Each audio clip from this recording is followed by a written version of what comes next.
All right, hello, hello. Welcome back to another episode of Star Wars Mark of Balance. My name is Mark, and today we have a labor of love of a podcast. We are going to be talking about some of my favorite pieces of the Star Wars universe, and that is the music and the scores from the movies, TVs, video games.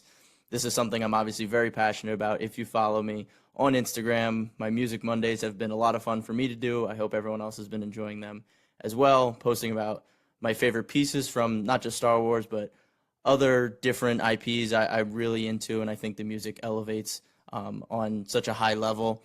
And I wanted to, really expand that into a whole episode. And I got to give my guest today his props because he really pushed this forward and made this episode happen. We have one of my best friends, one of the great friends of the show.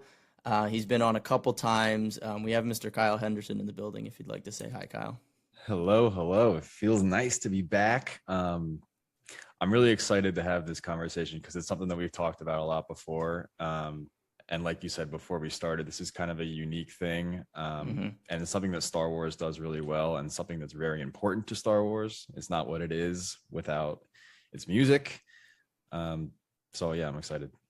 Yeah, I think it was so funny because you said, Mark, I just want to let you know, just randomly in the group chat, you're just like, Mark, I want to let you know, when you do a score episode, because I know you will, I demand to be on it. And I was like, Kyle, I wouldn't have it any other way. You were the first person I thought of because, like you said, we do talk about it. We talk about scores a lot, and I definitely don't feel like I've talked to other people about scores as much as with you. So this is only right that you're here for it, and I'm so excited. And like you said, Star Wars music is just as important as what they put on the screen. To the experience and the love that people have for the series. So, yeah, without further ado, I guess I kind of want to just get a background on what you look for in a score specifically. Do you look for, dark scores, like brighter, more full pieces, epic, over-the-top stuff, or are you more like emotional, melodical? I think I have an idea, but I definitely wanted to hear from you. Yeah, I don't want to say that I look for, anything specific when it comes to the mood. I'm not like specifically looking for anything dark, anything more emotional. But what I want out of a good score is for it not to necessarily tell me how to feel, because, that's kind of the movie's job. But I want it to, emphasize how I'm supposed to feel. And Star Wars does a very, very good job of that. I want to see, I want epic moments to give a really nice sense of scale. I want to know that it's a big moment. I want emotional moments to feel very driven. And I think a good score just adds that little extra kick. Definitely. I think the score is kind of like the seasoning or the spice to anything. It can make it so much better than it already is.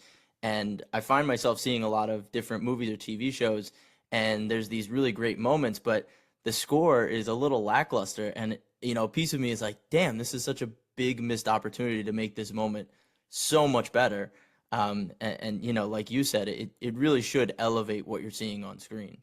Yeah, I like I like your seasoning analogy, because I'm thinking a very, very good steak is good, but if you add the salt and pepper and all that, it's that much better.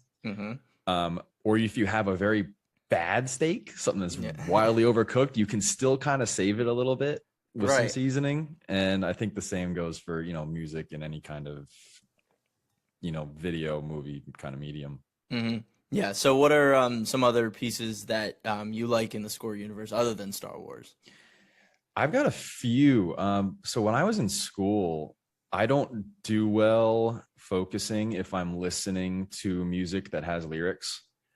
It's much easier for me to focus if it's something that's just instrumental.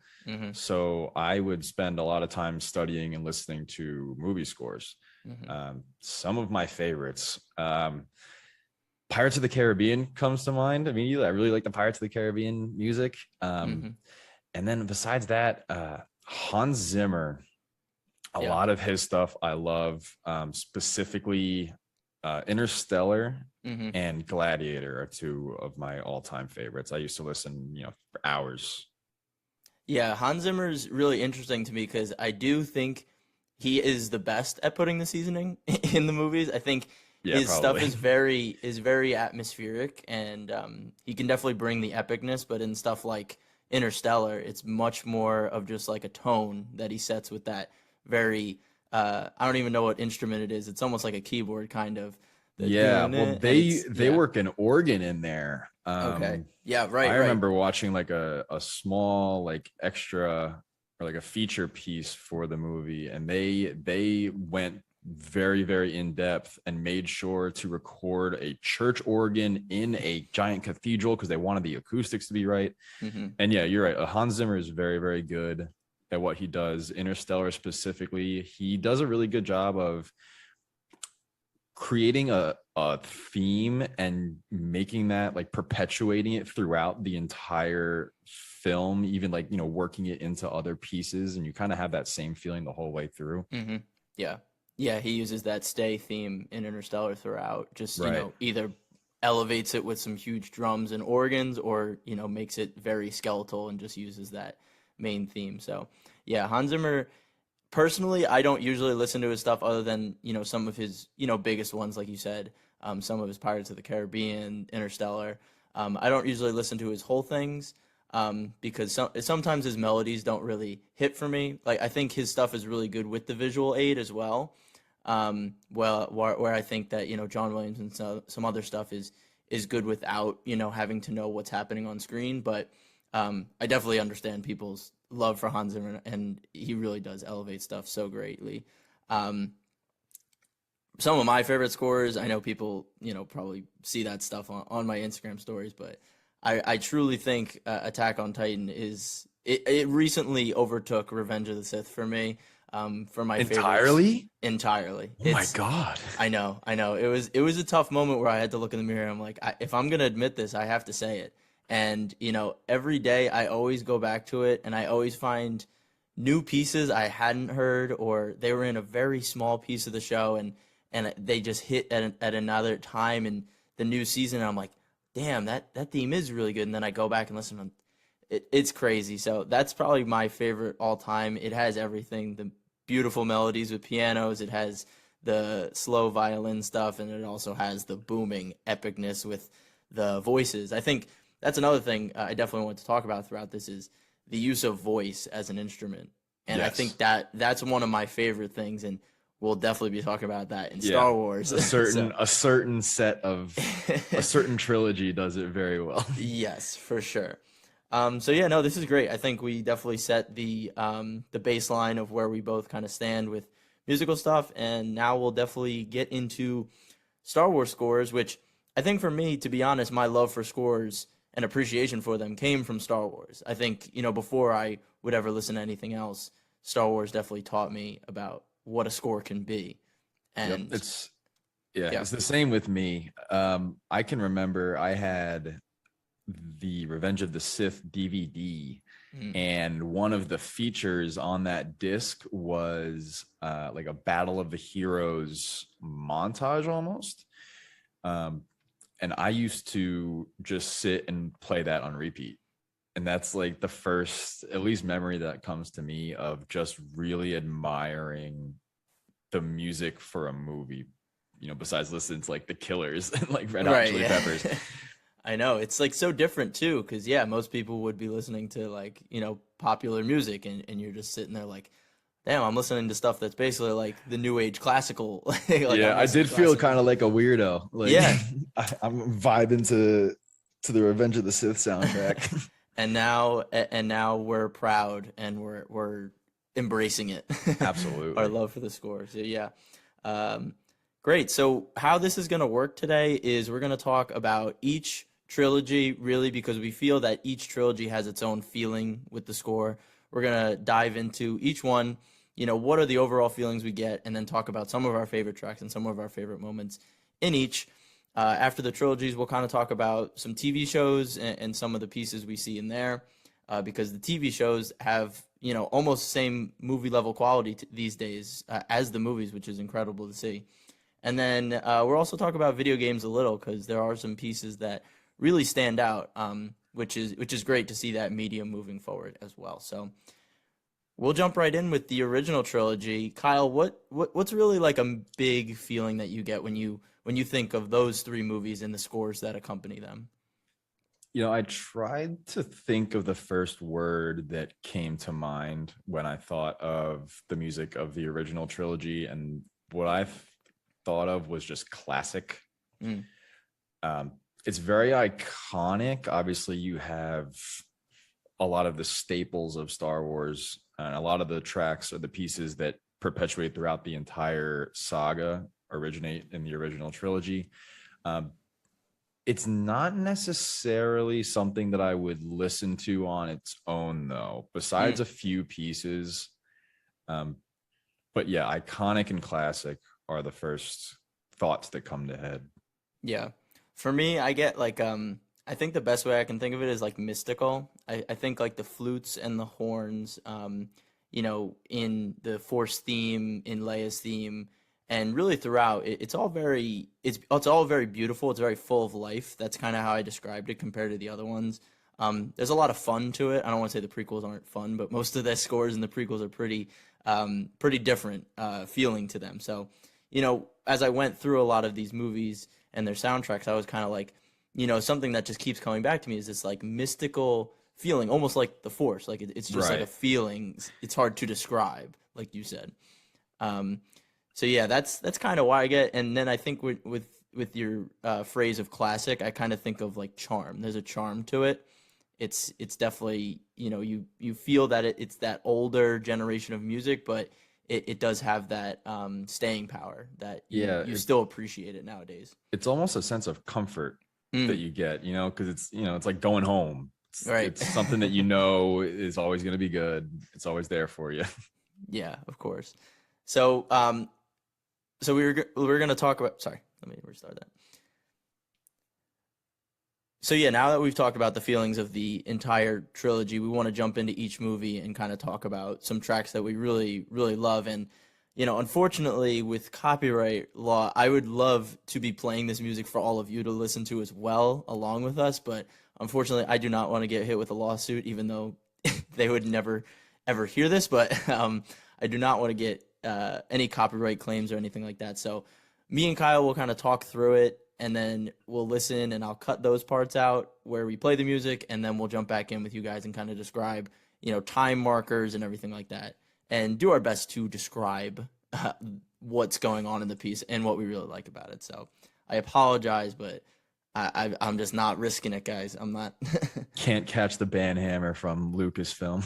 I'm not getting a DMCA or whatever it is. DMAC'd. DNAC'd. Yeah, exactly. So. Yeah, Kyle. What do you think of with A New Hope? What's kind of one of the tracks that really pops off for you? So I was originally thinking of just the trilogy as a whole. Oh, sure, yeah, but that's fine. With A New Hope, I thought of two pieces in the entire original trilogy that really stick out to me that I really, really enjoy. Mm-hmm. And the Force theme is the first of the two, and obviously that's something that goes through the entire saga, including the TV shows. You hear that theme woven into everything, and this is something that I think Star Wars does particularly well. It almost teaches you how to feel when you get a little hint of the Force theme. Like if you see a character show up and they have the Force theme behind them, like there's something about that character that you should know. Right. Yeah, that's the very first iconic piece that comes to mind, the Force theme. Yeah, the Force theme for me is like the epitome of Star Wars. Like if I were to say like what is Star Wars, like that's what I would play. I think the other stuff is great. It's fantastic, but I think it's just a feeling you get when you hear the Force theme. It always gives me chills whenever it comes on, no matter what part of the series it is. If that comes on, I'm like, ooh, I get goosebumps. It's amazing. Yeah, my note here says Soul of the Saga. That's what I wrote. Yeah, down. oh, I like that. Soul of the Saga. Yeah, especially that moment where Luke looks out at the binary sunset. And it just explodes. It's amazing. That's what I think of mostly. Another piece that I think kind of works off of the Force theme is Yoda and the Force from Empire Strikes Back. When he lifts the X-wing out of the swamp, and that Yes. it's so that's the perfect example for me with like mystical. It's so beautiful. I may have to play it, unfortunately not for the people in the podcast. Yeah, me and Kyle are back. We just listened to a little bit of it, but I think what you just said was perfect. There's a lot of little subtleties in the music, and which kind of helps because it is these full orchestral pieces, so you can kind of work in little instruments that they take a couple listens to kind of, oh, I didn't even notice that the first time, and I think subtlety is really important as well. Yeah, and that's one of those pieces that Yoda theme. It's one of those, and there are many of these in Star Wars, but you can listen to it without having a screen in front of you, and you can almost see the scene because it's that tied together. Yeah, like that X-wing coming out of the swamp, and Luke being like, I can't believe it. Just dumbfounded. Like, That's why you fail. So good. So what's another thing that pops out to you from the original trilogy? I feel like there's one I definitely know you're thinking of, but I don't know if you'll say you it. And I are on that. I think we're on the same page. Going to Return of the Jedi. Yeah. I think it's called A Jedi's Fury, is what the actual piece is called.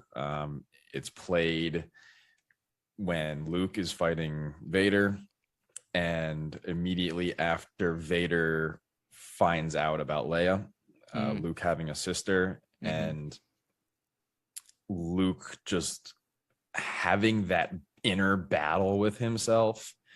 I don't know if you want to go listen to that, but the piece itself, if you listen closely, it sounds very conflicted. It almost sounds like it's two songs fighting against each other, and I think that was really cool because it gives you a sense of like what's going on in Luke's head, right? He's trying to fight his own anger, his own dark side with the good and the light and the bad.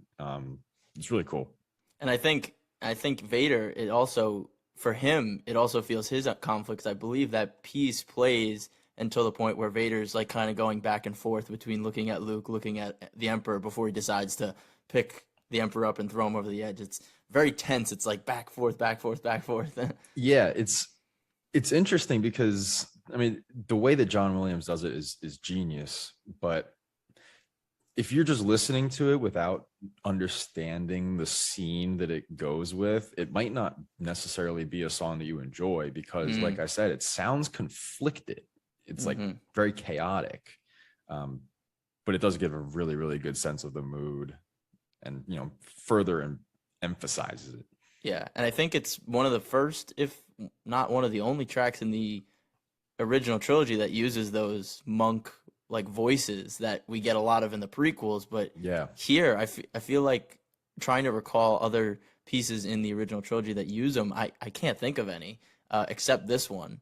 And I think it might be, not that they planned the prequels at that time, but it is cool that kind of John Williams took maybe that idea of these ominous like monk kind of sounds and voices and really expanded on that idea in the prequels, because it's a lot darker, it's a lot more ominous, it's a lot of this conflict that you're talking about.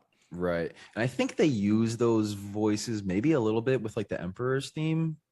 Yeah, that's what I'm thinking. It's kind of the same. I think like if the Emperor's theme, like Jedi's Fury is kind of all... Right. They do mix together. Yeah, we can pull that up. We'll be back, folks.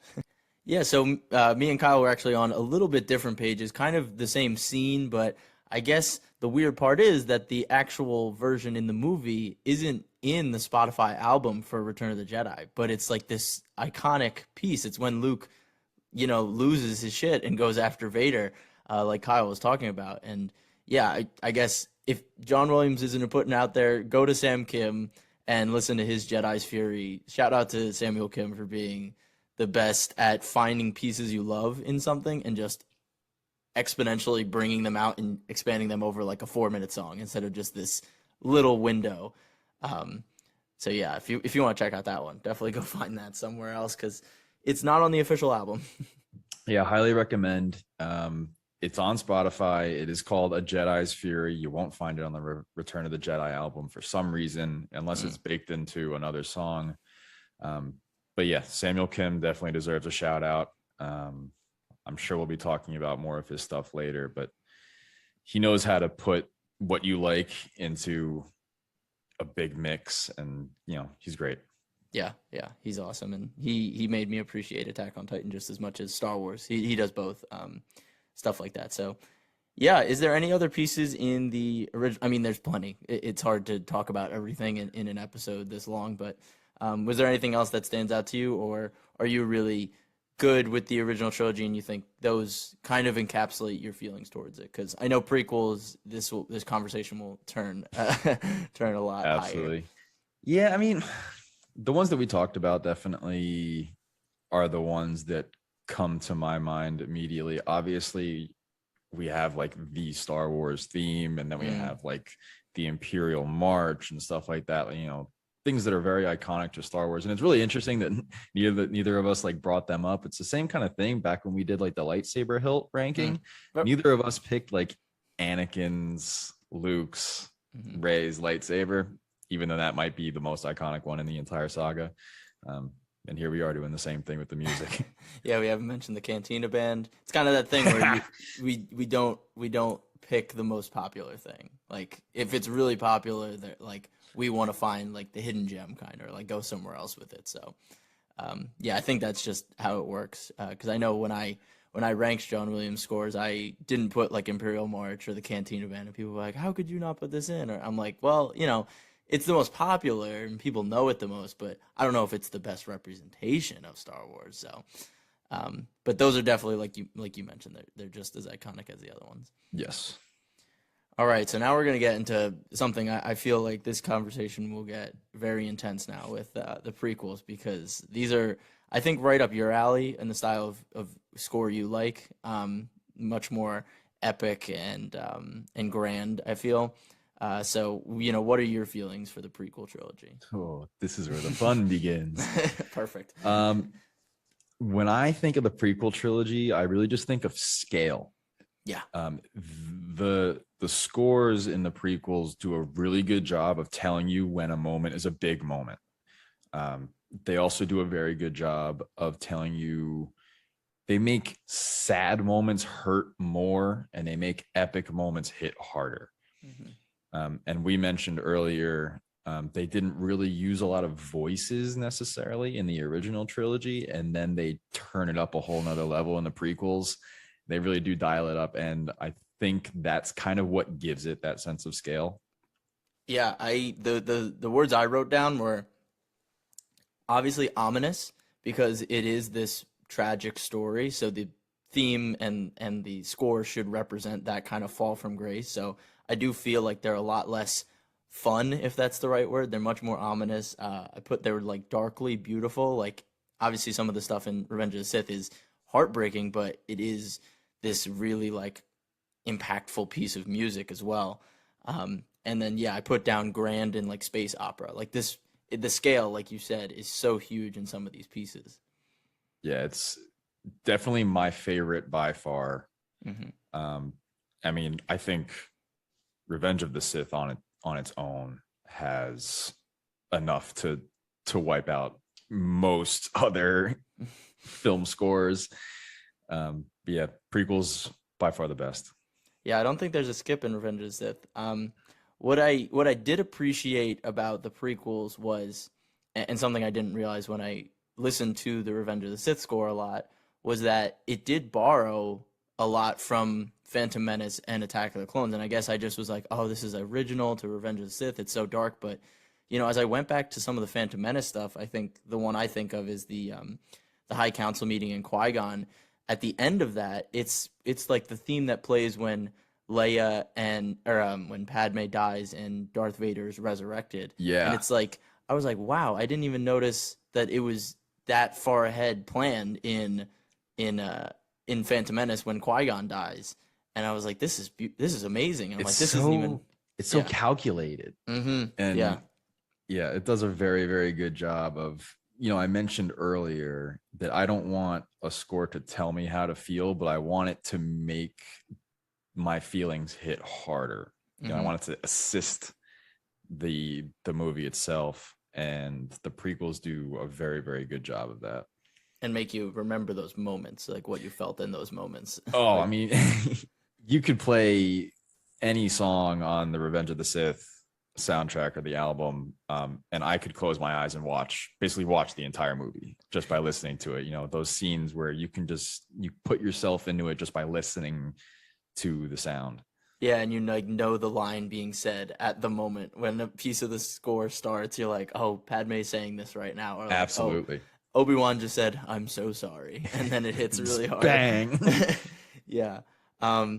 I guess one of my controversial opinions, well, it's not really controversial for us, I think, but I think the Droid March, like their theme, is much better than the Imperial March. I know that's probably crazy and sacrilegious to say, but I think the Droid March is so catchy, and I like how they use the droids like clanking feet as like the drum beat. It's like dun dun dun. I dun. love the it. Droid March. Yeah. And I agree with you. Like, it's not obviously like the Imperial March is iconic and is arguably more important to the saga, but yeah, like something about like the Droid March, just like it, you know, it's a march because like you can literally hear it.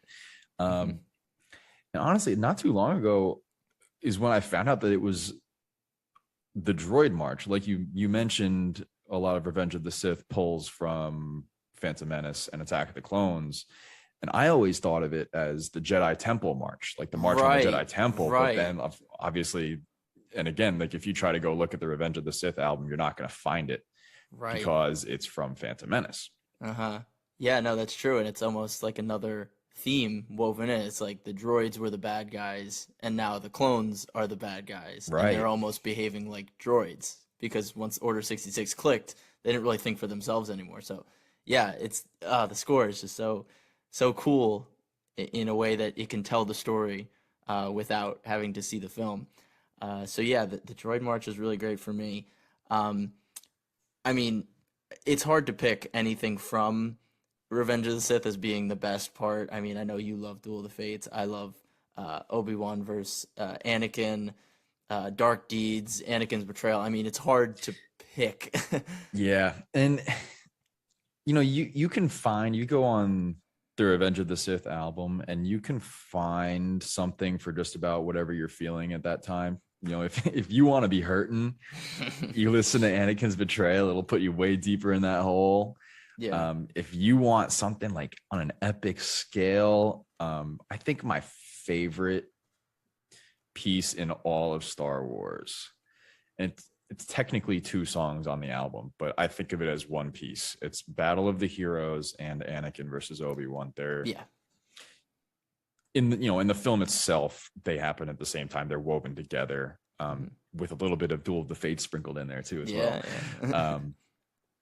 But it goes back to that featurette that I would watch on the Revenge of the Sith DVD. It was they put Battle of the Heroes over like a montage of the movie, and god damn, it's so good. Yeah, it is incredible how they almost become indistinct from each other. Like you listen to both back and forth, you're like, where does one end and where does one begin? Because it's almost so well woven in the movie. Because the fight itself, I mean, Anakin and Obi-Wan, and then Palpatine and Yoda, like those fights are like 13 to 15 minutes long, like of the movie. Yeah. And these scores are just playing back and forth, going in and out. It's crazy. And you mentioned this on your Music Monday, I think this past week. There's like a little bridge, I guess you could say, in the middle of the Anakin versus Obi-Wan fight where, like you mentioned, you have Yoda and Sidious fighting each other, and they're in the like Senate auditorium and they're rising up on that like center pedestal to like this insanely like it gives you such a sense of scale, like, you know, like that's an awesome moment. And again, it's one of those things where I can close my eyes and listen to it and it'll put me right into the scene. Especially I love that portion of the fight when they're just really rising up through the Senate chamber and it's this huge scale. It's so awesome. And then the music matches it perfectly. At the same time, Anakin and Obi-Wan are trading drop kicks. I'll tell you what, that's one of the cheesy things about that that fight. I think that's one of my favorite lightsaber duels in all of Star Wars. Those two are just trade and drop kicks. I kind of laughed a little bit. It is really funny. I mean, those choreographers were like, geez, we got to make this 15 minutes long. We got to take a break somewhere halfway through.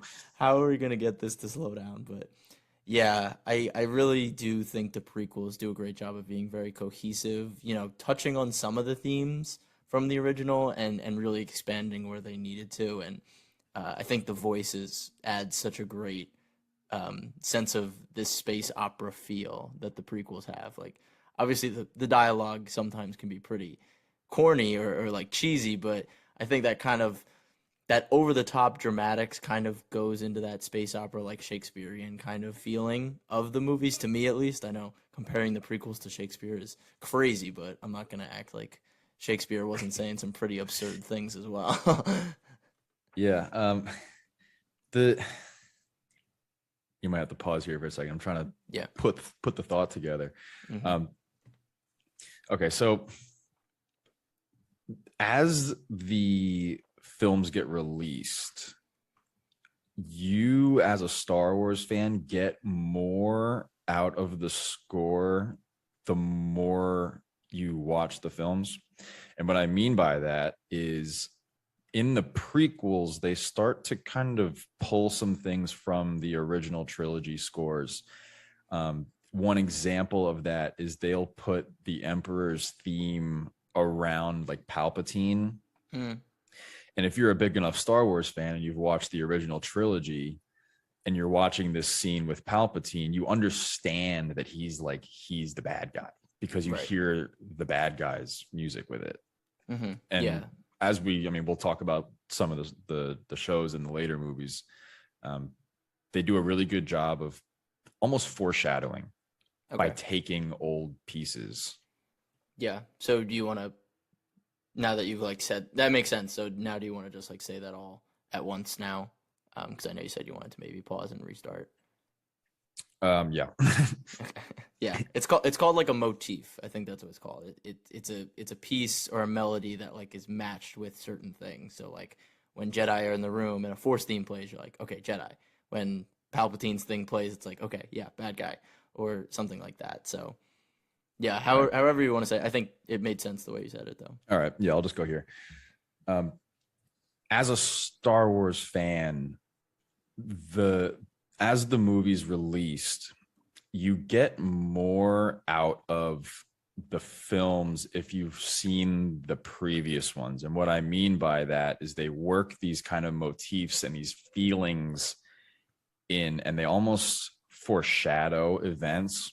One example of that being they'll play like the Emperor's theme behind Palpatine in the prequels, and that just kind of gives you this idea that, okay, he's the bad guy. Mm-hmm.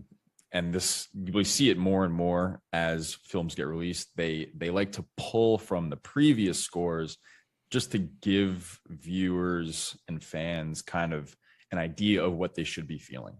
Yeah, like that continuity. I know definitely in Phantom Menace they had weaved some of the Imperial March in when Anakin was on screen as like a kid. They would they'd weave it in so it's like that's kind of his future. Like that's where he's gonna end up. So yeah, absolutely, definitely. Yeah, well that's a great discussion on the prequels. We're gonna move on to the sequels, which obviously have their ups and downs and a lot of differing opinions. And personally, for the sequels, I didn't feel anything really stood out to me. The only things that really did stand out were moments when they did pull, like you were just saying, from the prequels, because this is very like ominous as well. So they would pull things from the prequels, like I think the Star Killer theme when it blows up the 5 planets, I believe it pulls from Revenge of the Sith, and one of those pieces from there. So the sequels for me, we want to talk about them, but I will say they didn't really enamor me. I don't know about you. Yeah, it's kind of the same to me. I almost especially didn't like it at first. It did grow on me. The characters' themes like Rey's theme and Kylo Ren's theme are decent. The Resistance theme grew on me as time went by. But yeah, they did seem to build a lot on just previous scores. There's nothing necessarily that jumped out to me. And this is, I haven't seen a sequel movie in a while. But yeah, there's nothing really that jumps out. Yeah, and I think that's like, to be fair, it's like if you haven't seen them a lot, it's hard to say something like connects with you. If you've seen the prequels a lot, something will connect more. The more you listen to it or the more you watch it, like something will connect. But I think the best way I could put it, which might be sounding harsh or something, but I think besides those themes that you mentioned, like Rey's theme and Kylo's theme, I feel like most of it is very background noisy. Like it's just there to fill the scene, but not elevate it, if that makes sense. Like we talked about. Yeah, no, you're absolutely right. So I think that was a missed opportunity, and you can't blame John Williams at that point. He had made 6 films worth of music, and all of it was incredibly well thought out and woven together, and the motifs all worked. And asking him to do that again with this new trilogy, when frankly they weren't themselves planned out very well, it's hard to make a cohesive body of work for those 3. So I definitely don't put it on John Williams. I still think he put his best foot forward, but unfortunately, I don't think it hit as good as the first 6. Yeah, I mean, you could tell that John Williams left it all out on the field with Revenge of the Sith. He thought like that was going to be it. He was going to put everything he had on the table, and then 15 years later, they come to him like, "Hey, pal, we need another 3 movies worth," and he's like, "Guys, I gave you what I got. Come on." Yeah, so I think we already really mentioned the 3 that really stuck out to us, and I do think those are good pieces. Like Rey's theme is very, it does capture that like whimsical, like original trilogy kind of feeling, and then Kylo's is like that bum bum bum. So I appreciated those. So if you're good, we can move on to some of the spin-off movies with Rogue One or Solo. Yeah, go ahead. Yeah, so Rogue One, I really loved Rogue One. I believe you did too. And I think the Rogue One, the reason the score stuck out to me at least was I feel like it wove the prequels and the originals, their themes and their styles together so well, because it is touching the original trilogy like very closely, but I think it also had that dark, ominous feel and some more like grand scale as the prequels did. And some of those pieces that really stuck out to me there was the Your Father Would Be Proud, which is, with Jin and her getting the plans. And then I think, the planet basically blowing up with them on it, but they delivered the plans. And then I really liked the Master Switch, which was like when the blind guy was walking out into the open and all the Death Troopers are shooting past him. It's like, dun, dun, dun, dun, dun. So I appreciated those a lot. I don't know if anything stuck out to you. The really big thing that comes to mind for me is just the scene of Cassian and Jin just kind of looking out over I guess it was an ocean, or I don't know what you would call it, as the planet is pretty much just combusting. And you get this, again, it's one of those moments of a big scale. It's very emotional, obviously. But yeah, I think you mentioned this. Rogue One it takes pieces from both the prequels and the original trilogy, and that's kind of what Rogue One is supposed to be in essence. Right. Like it's supposed to be the bridge between those 2 trilogies anyway. So yeah, they did a good job. Yeah, it was cool to see a movie kind of do that. And shout out to that producer, that composer. I think his name's like Michael Giacchino or something, but he does all of these like reboot scores, and they're so good. He did Jurassic World stuff. He did the new Batman with the new theme was really good. And then he did Rogue One. So he's very good at taking other pieces of work, other iconic themes, and kind of just working them in to these modern movies, which I think is amazing that he can do that and still have his own unique sound. Like I didn't feel like he was trying to copy John Williams, if that makes sense. Yeah, for sure. Yeah, so shout out to Rogue One. I don't have much to say about Solo. I honestly have only seen it once, so no music. Me too. I haven't seen it since I saw it in the theater. I couldn't tell you what music is in it. So we're just gonna scoot right on past Solo. Sorry for the Solo fans, if there are any. But I'm not. I didn't mean that. I didn't mean that like that. But if you liked Solo, I'm sorry we're not talking about it. But next one, I'm obviously very it's very close to my heart. And something that's really cool is Kyle just finished the Clone Wars, so we can actually fully talk about the score of the Clone Wars. And I believe, Kyle, you had something to say about Clone Wars before we got started. Yes. Before we talk about the music itself, I must say, I just finished Clone Wars this past week. I blew through it. If you are a fan of Revenge of the Sith, the movie, you are doing yourself a disservice by not watching the Clone Wars. You learn so much and you get so much closer to the characters in the Clone Wars. I'll say specifically, Order 66 happening in Revenge of the Sith hits that much harder when you've become close with all the Jedi that you see die. Yeah. You know, there's a bunch of episodes you get personal with them. The clones, I think the way that they use the clones themselves, and they humanize the clones in that show. It's really, really good. The clones have some of the best arcs in that show. I do highly, highly recommend it. If you are a fan of Revenge of the Sith, watch the Clone Wars and then go and watch Revenge of the Sith again after that. And it's going to hit so much harder. Yeah, it recontextualizes the clones so tragically, because, you know, at the point when you saw the movies, it was just like, oh, okay, these guys look cool, but then, okay, now they're bad guys. They were always bad guys. But in Clone Wars, it completely flips it on its head, and that's really shown in that last moment of Clone Wars when she buries them, even though they tried to kill her. It is really just like, it's such a sad moment, and that music, the victory and death music, that piano, that dun dun, was so and amazing. Like, the last season, Yeah. like they dialed it up and they knew they were dialing it up. Like I was talking to you about this. Like they even changed the intro for like the last few episodes of the whole series because they knew like they're gonna drop it all right here. We're doing something crazy here. Yeah.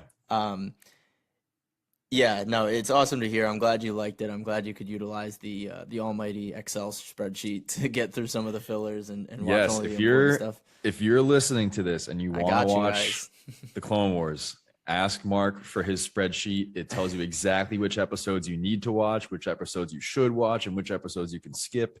It makes it much easier. Yeah, it helped me a ton.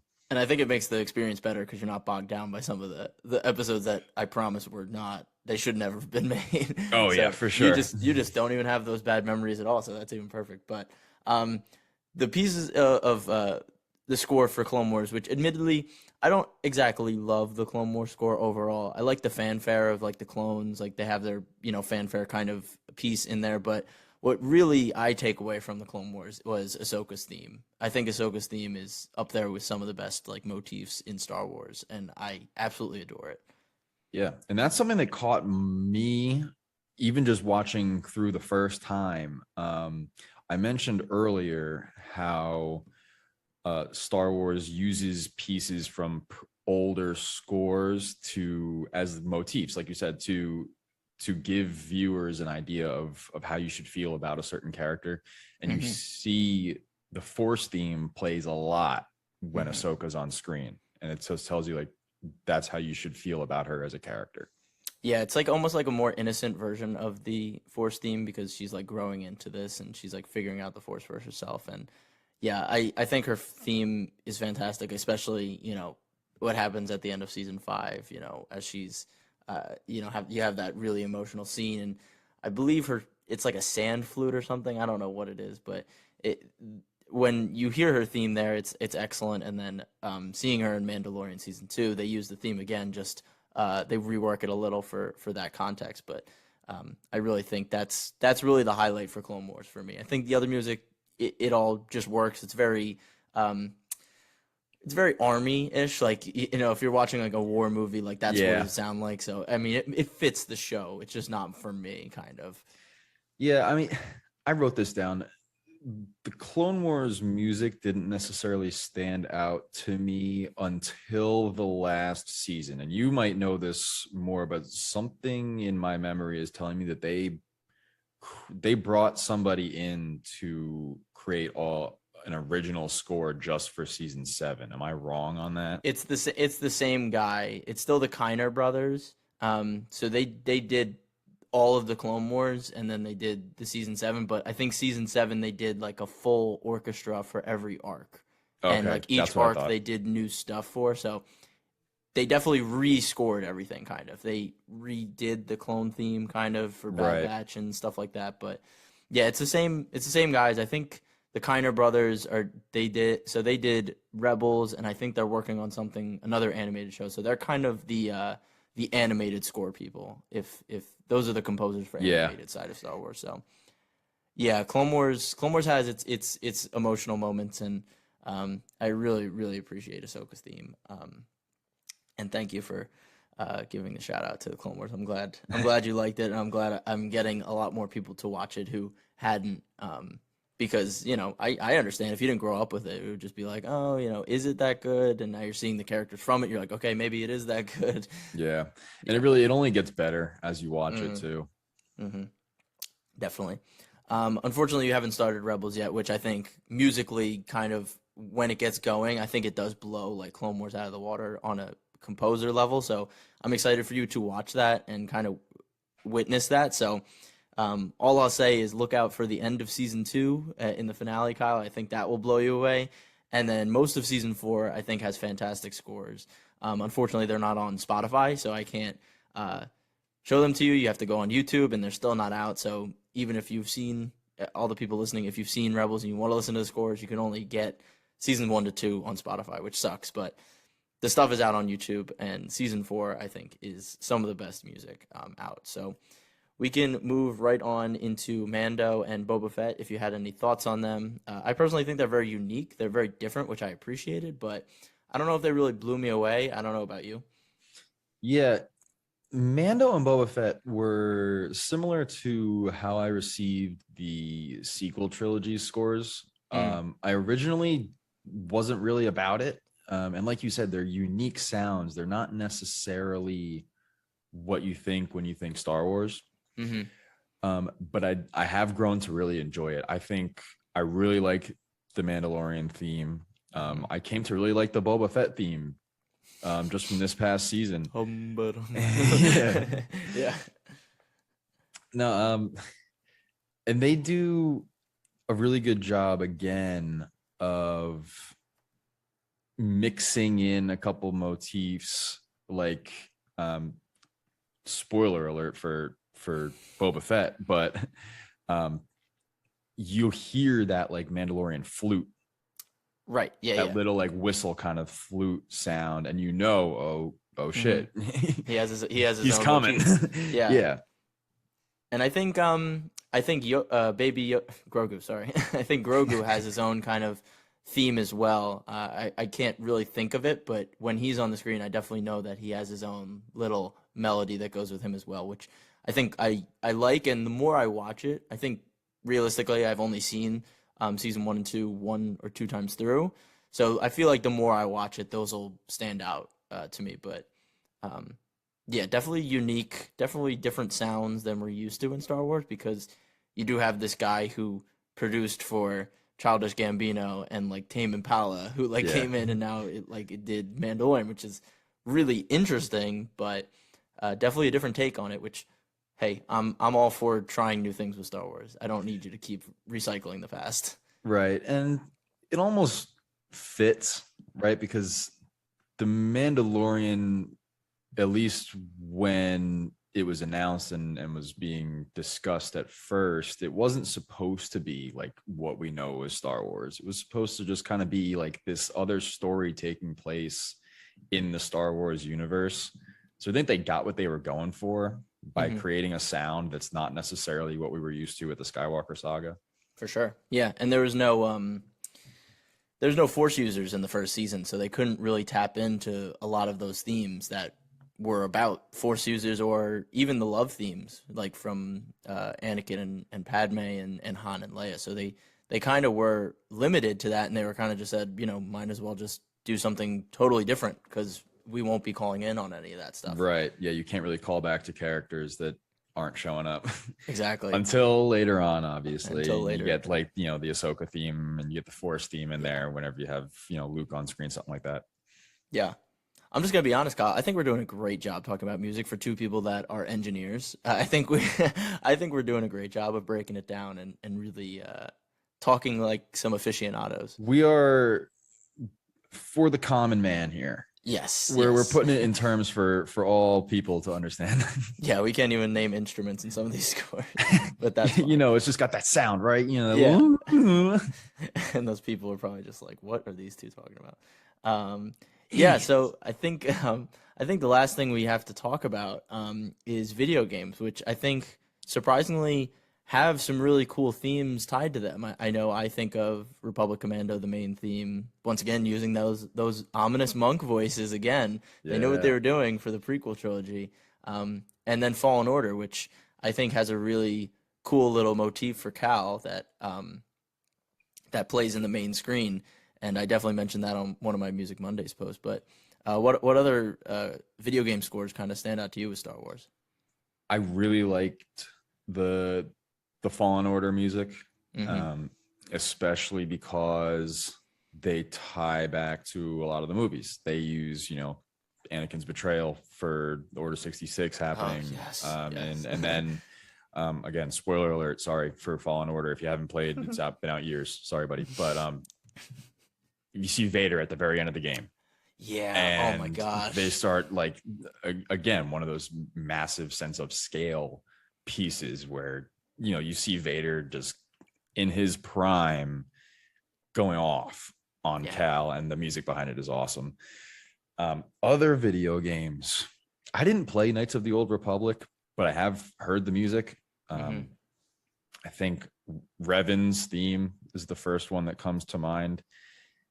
Samuel Kim does a really, really cool rendition of this, like on an epic scale. Highly recommend looking it up. It is on Spotify. It's just called Revan's theme. Once again, shout out to Sam. Yeah, really. Yeah, I I'm haven't trying. played Fallen Old Republic either, but or Knights of the Old Republic. Sorry, that's different. Um, I haven't played it either, but I would assume that yeah, it would have really good themes like Revan, like you've sent to me, and plenty of other characters. Because I know people love those games and those characters. So I hope for the remake they kind of reintroduce those same themes as well, and kind of keep the spirit of that score. So we can really experience it this time around. Yeah, I'm actually pretty excited for that remake Yeah. to come out, especially because I didn't get to play it Mhm. when it was first going around. It's impossible to play. I tried. It's the turn base is just yeah, I couldn't do it, but I hope It's turn based. it's turn based, yeah, but it's like the screen literally stops and you like pick what you're gonna do, like defense, attack, throw Oh, grenade. all right. So it's like It's Pokemon. yeah, but it's like this open world. It's really odd, yeah. Pokemon's a good way to put it. Yeah. Um, I think we've hit everything. I think the last thing I want to talk about was Star Wars Visions, which came out last year. Obviously, anime is very well known for its music, and the one that really stood out to me, I think this one got a full score done for it, was The Village Bride, and her like Megina and the Force theme. As she ignites her lightsaber, and this they use a voice in that one, but it's a beautiful like woman's voice. It's not those like deep monks. No But space opera here. no space opera here. Very personal story, but I very much wanted to touch on that because I think the Magina and the Force and that episode of Star Wars Visions really captured the spirit of Star Wars of having a motif, having like this really great background enhancing music for the story being told. So you guys should all check that out, Kyle. I assume you've watched Visions, but if you hadn't, I think you would really appreciate the music. I And- haven't. I'm gonna Oh, get okay. to Visions, so I'm gonna watch Yeah. Rebels next, Right, right. and then I'll probably crank out Bad Batch after that, and Visions, and then I think I'm completely up to date on Wow, Star Kyle Wars joins the content. high ranks. Yeah, Yeah, I'm way above the casuals now. very good, very good. Yeah, I think you have a lot of good scores coming at you soon. So I'm excited for you to hear that and to talk to you about them. So yeah, Good. Kyle, this has been really fun. I think this went just as well as we expected because we do appreciate the scores so much, and I think everyone can kind of feel that passion that we have for this. So I want to thank you for coming on. I hope it was just as fun for you as it was for me to talk about scores and really get your feelings out there that you've probably been harboring since you were a kid that thought it was weird you were listening to music like scores. No, I'm really glad we got to have this conversation. Like I said, it's something that we've been talking about for a while. I do have to give a shout out to the Obi-Wan trailer for the show. The music in that trailer is really damn good. They literally put in like 3 different of Obi-Wan's most important themes into one 2-minute trailer. It was crazy. They stuck Anakin versus Obi-Wan. They stuck Duel of the Fates. They put the Force theme in there too. Like, yep, Battle of the Heroes. Yeah, they put an all-star lineup into that trailer. Yeah, I'm not sure. I think in the end they even got some like they put Darth Vader in. I don't know if they put in like the Imperial March or like that his little motif, but yeah, it was incredible that they put that all together. And I know they mentioned that John Williams was coming back for this series, but I don't think he's doing like original stuff. I think it would just be like reworking Revenge of the Sith stuff. I imagine it's not completely original.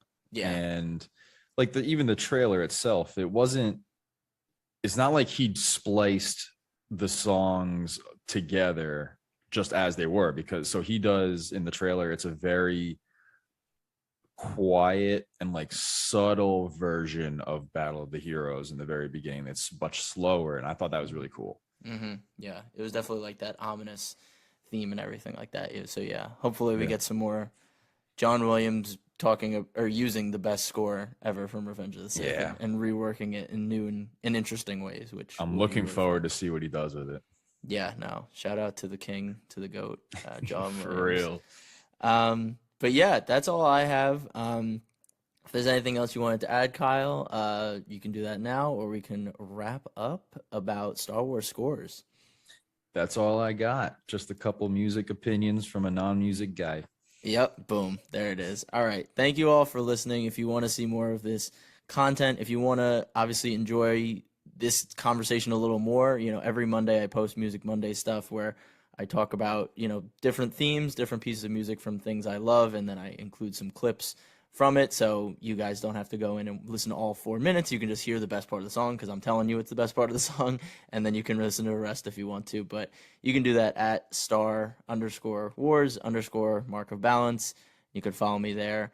Yeah, thank you all again for listening. Thank you, Kyle, for bringing the knowledge and the passion, and I will see you guys all next time. Stay safe, stay healthy, and may the Force be with you. Peace.